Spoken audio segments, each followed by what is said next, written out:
Yes guys, what's going on? FPL coach here, also known as the Indian football coach. In today's video it's all about game week 22 review. Did we have Cristiano Ronaldo as a captain? Did we bring in Bruno Fernandes? Did we maybe go a bit rogue with the captaincy and have Dennis or Cancelo or King as our captain as well? All those things will be discussed in this video. We're also looking ahead to double game week 23. I should say potential double game week 23. We think Aston Villa will be playing one of Leeds or Burnley, so some of those will have double game week, so we'll look at potential assets and what possible transfers we could be making in game week 23. So if you do like this type of video, please do drop it a like and let's just dive in.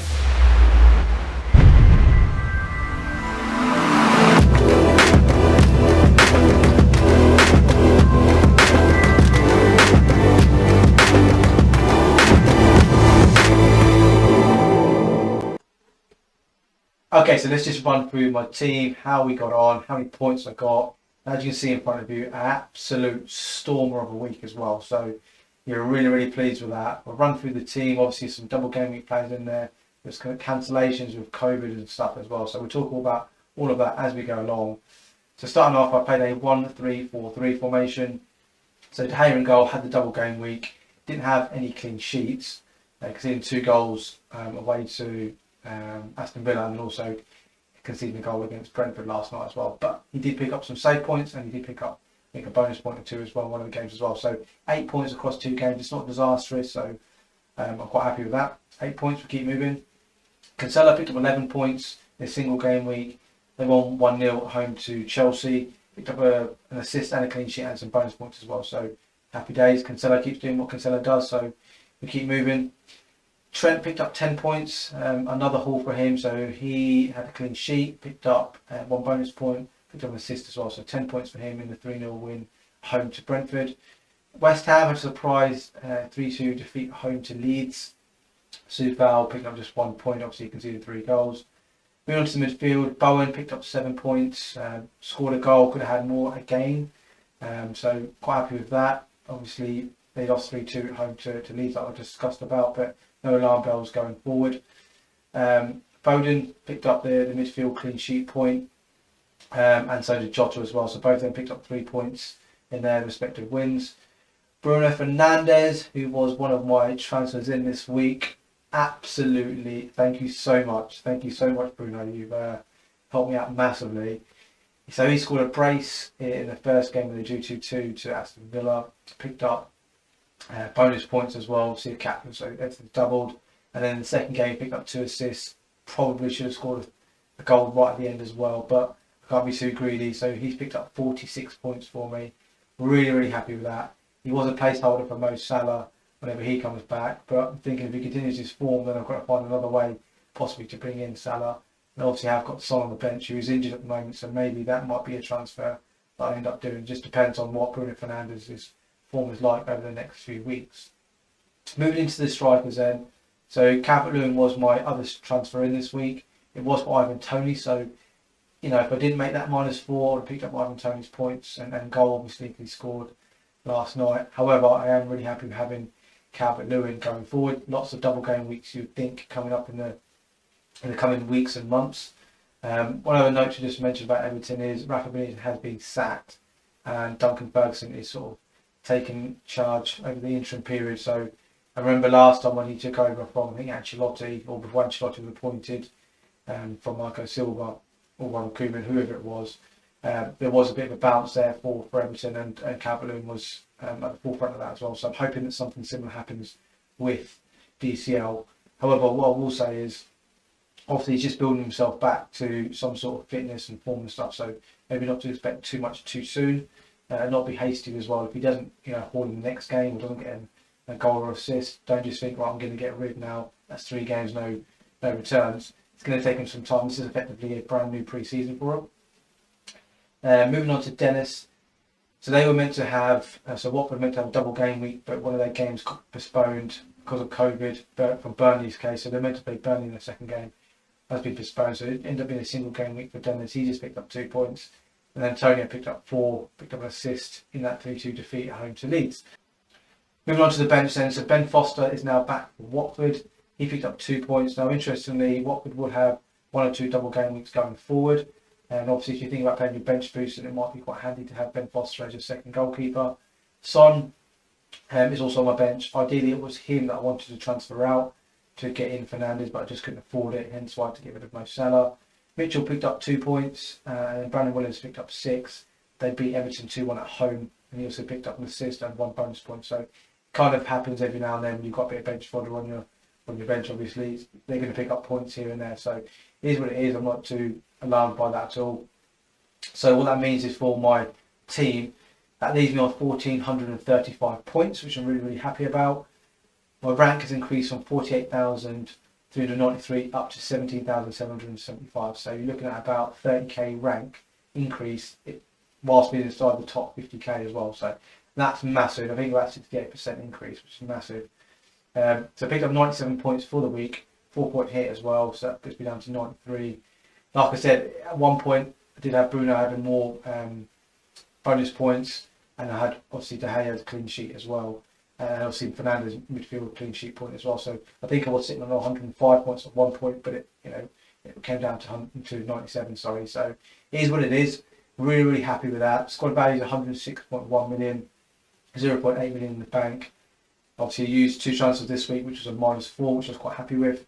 I heard someone say this week actually -4 seemed to be the norm at the moment. So if you do take a -4, it feels like just doing 1 free transfer. If that makes sense. And obviously with loads of COVID stuff and double game week announcements, it kind of makes sense to make those little hits if you can. And obviously I made 25 transfers throughout the season as well. So that's kind of the state of play after game week 22. A massive green arrow. I think that's only my second one in the last maybe 12 game weeks. But like I said in previous episodes, the red arrows that I've had have been minuscule. They've been like 3Ks, 5Ks, 8Ks, 10Ks, nothing like 30, 40, 50Ks. They've been small red arrows from working my way from 11k down to sort of 48k, and then now back up to 70. So one good week can inspire everything. So yeah, going to move on to possible transfers and double game week players next. Okay, so moving on to some possible double game week fixtures. Now, there's not going to be that many, we don't think. I say we, I'm referring to Ben Crellin. Go and check out Ben Crellin on Twitter. He's fantastic predicting when double game week fixtures will be penciled in potentially. So it's effectively forecasting when he thinks those fixtures are going to be happening. So what he thinks is that Aston Villa will have a double in game week 23 and will be playing one of Leeds or Burnley. So what you can see in front of you is some of the assets that we could be thinking about bringing in for double game week 23 or potential double game week 23. So first of all, Aston Villa, I think there's 4 outstanding candidates that you can bring in. You can maybe add in Danny Ings into there as well. The players I'm looking at are Luca Dean. He's valued at 5 million. You've got Coutinho, who obviously is a new transfer, done fantastic on his debut. He's valued at 7 million. I think he'll be quite a popular transfer. You've got Jacob Ramsey at 4.6 million, an absolute brilliant price, probably the best enabler in midfield at that sort of price. And then you've got Ollie Watkins at 7.7 million, who's probably the preferred striker. But also, like I mentioned, Danny Ings could be playing in those games as well. I think Danny Ings is he's a better goal scorer, better goal finisher. But Watkins offers more to the team in the way they want to play. He's more of a 90-minute man. So those are the players I think you maybe want to target for Aston Villa. You could also throw in maybe Matty Cash on the right back situation. You could argue maybe there's less competition that side, whereas you've got Matt Targett who's sort of competing with Luca Dean as left back. But I do think because of how the fixtures will lay, Aston Villa they'll have a week apart between the fixtures, so it won't be the fact that they're playing sort of Saturday then Tuesday. There'll be a quick turnaround, and obviously Luca Dean hasn't been playing loads of games recently prior to moving to Aston Villa. So maybe if it was Saturday Tuesday, you might be thinking a bit of rotation. Dean plays one, Target plays the other, but the fact they're a week apart, I think Luca Dean will play both games. Moving on to Leeds. So if you are going to be in Leeds assets, I mean, I don't think there's many to really talk about. Rapinoe's the absolute obvious choice. Someone I'm sort of considering bringing in as well. He's valued at 6.5 million. And the other one I sort of just penciled down is Meslier, the goalkeeper. I don't think necessarily Leeds are going to have clean sheets. Obviously they've got Newcastle at home, which is a big game, and then Aston Villa at home as well. So it could be 2 home fixtures for them. But I do think there'll be some save points in there for them. So potentially, if you're looking for a goalkeeper, maybe a goalkeeper who's injured, he's a player that you could bring in. Then moving on to Burnley, I think they've obviously got Arsenal away and then Aston Villa away. So the fixtures on paper certainly aren't great. And there's only a couple of players I really would target is Cornet and McNeil. I've got an asterisk next to Cornet because at the moment he's at the African Cup of Nations. He's actually playing his last group game today. Now they could get knocked out, Ivory Coast, which could mean that he'll be obviously coming back to Burnley. Now Burnley do play their first game, I believe it's on the Sunday. Sorry, so there is 3 days difference between the Ivorian game and Arsenal's first game, or Burnley's first game, sorry, against Arsenal. So there is an outside chance that he could be on the bench, maybe. But obviously we won't know that until, well, we will know that before the deadline. Ignore that. And then the second game is Aston Villa away. So we don't know. It's one of those. Obviously, if Ivory Coast end up qualifying, then these are just you don't need to bring him in at all. And then Dwight McNeil, I'm clutching at straws here for Burnley players. He's a player that probably ordinarily, if Chris Wood was there, he'll be a good player to sort of target in terms of maybe wide free kicks and open play crosses and stuff like that. But obviously, Chris Wood not being there, we're not sure how Burnley exactly going to line up in terms of their front line. Could be Rodriguez, it could be Vidra, could be Barnes, etc. So to be honest with you, to summarise, it'd be Villa assets that you probably want to be targeting, even beyond the double game week, and then probably Rafinha as well. It's kind of where my summary kind of lays. Okay, looking ahead to possible transfers or transfer for game week 23 now. How I've kind of planned is assuming there's going to be an announcement for double game week 23, i.e. Aston Villa will have a double game week and one of Leeds or Burnley as well. So what I'm thinking about doing is taking out Son, who is actually injured at the moment. I don't think he's going to be back until after the international break. They've obviously got Chelsea in the next game week in game week 23 anyway, so it's a difficult fixture even if he was fit. And then Southampton at home, and then Wolves at home as well. So they've got some okay fixtures after that. And maybe we look to bring in Son later on with maybe possible double game week fixtures for Spurs being announced. But bringing in Coutinho is something I even thought about pre the Man United game in his debut, because I think he's going to have such an impact on that team, especially going forward. I think they're going to score a lot more goals. I don't think he'll necessarily get loads of actual assists, but I think he'll get pre-assists. And I think he's more of a rhythm player where he can control the game for the team. And obviously we know he's brilliant with long-range distance strikes as well, so he can score the absolute worldie here and there. Dare I say, probably be on set pieces as well. So he'll be a fantastic player, and linking up with clever players like Kundeya and Luca Dean as well, I think that's going to also help him out as well. So Everton is their next opponent. Away from home, and obviously they're going to have that potential double game week as well. But beyond that, they'll have Leeds at home and then Newcastle away. So incidentally, they could potentially be playing Leeds twice, 2 games in a row. So for example, if the Leeds game is announced and Aston Villa will be playing Leeds in a double game week along with Everton, the actual following fixture, game week 24, if you're still with me, they'll also be playing Leeds again. So it could be that they're playing Leeds 2 games in a row. This will leave me 4.3 million in the bank, and it allows me to do, just think about that Mo Salah potential transfer later down the line if needed. I know I did mention I've got Bruno Fernandes as a placeholder, but I might want to keep hold of him and then upgrade someone else like Phil Foden, for example. That's kind of a transfer I'm thinking if it's just a free transfer used.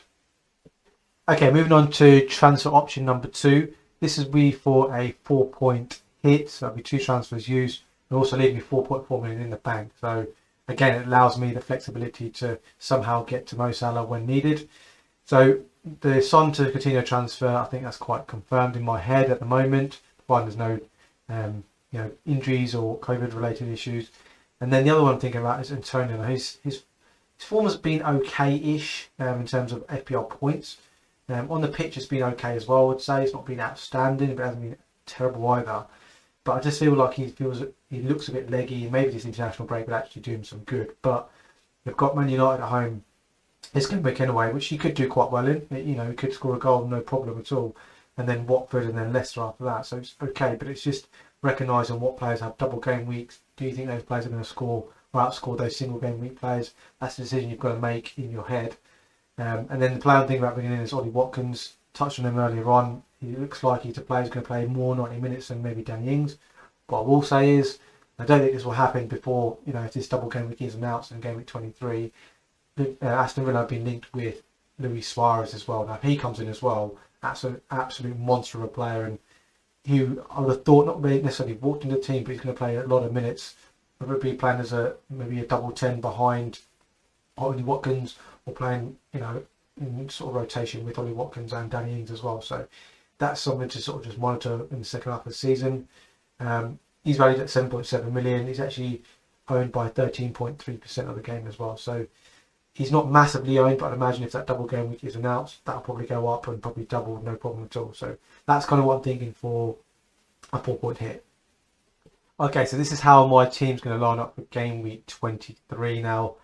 This is it's not my definite thoughts, but it's kind of my gut thoughts, if that makes sense. So again, I'm looking to play a 1-3-5-2 formation.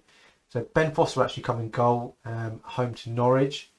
This is one of the positions I'm a bit unsure about. I think maybe De Gea might be the better choice. To be honest with you, I think both teams are going to concede. It's just who's going to make more save points. And maybe actually judging on what De Gea's done in the last few games, maybe I'll just rotate them around and De Gea comes in. Then we've got Cancelo, Trent, and Soufal. Again, I'm a little bit unsure with Soufal there. Obviously playing Man United. It could be that Brandon Williams comes in, but then I've got Brandon Williams against Ben Foster, so it's like a bit of a contradiction there. The fixtures aren't ideal, so you've got Cancelo at home away to Southampton, and you've got Trent away to Crystal Palace. So they're not ideal fixtures for any of the back three really. Moving into the midfield, you've got Bruno Fernandes, who will be keeping at home to West Ham. Jota away to Crystal Palace. Coutinho will be coming in. Obviously potential double game week.